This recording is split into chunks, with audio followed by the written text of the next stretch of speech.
দেখতে পাচ্ছেন যে পাইপ, এই পাইপ থেকে ট্যাঙ্কি থেকে তেল আনলোড করবো হাউজের ভিতরে।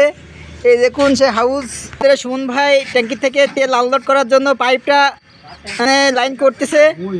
মুটু ভাই হচ্ছে পাইপ লাগাচ্ছে। ও যে দেখুন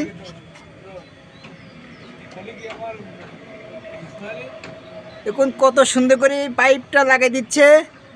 মুক্তি লাগানো আছে, মুক্তিটা কিছুক্ষণ পরে আমরা খুলে তেলটা আনলোড করবো হাউজের ভিতরে।